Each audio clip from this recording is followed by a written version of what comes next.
Aespa.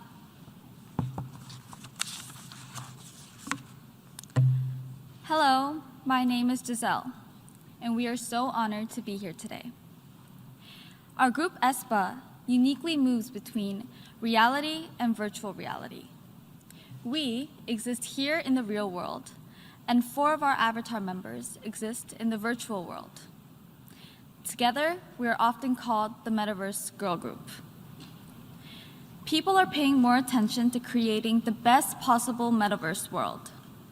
It transcends many boundaries, reality and virtual reality, time and space, and genres and generations.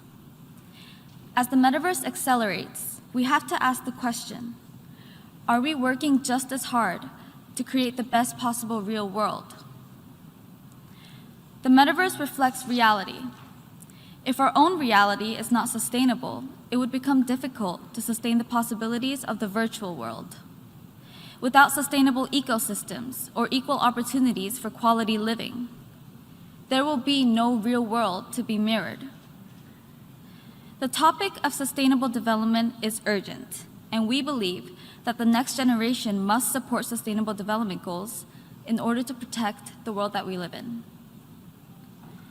Aespa will continue to connect with the next generation through music and will work to represent sustainable goals in reality, hence within the metaverse.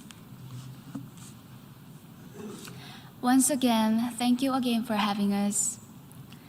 We are honored to be here to discuss a topic that is so important for the next generation. And we will now be performing our song Next Level. We hope you enjoy. Thank you.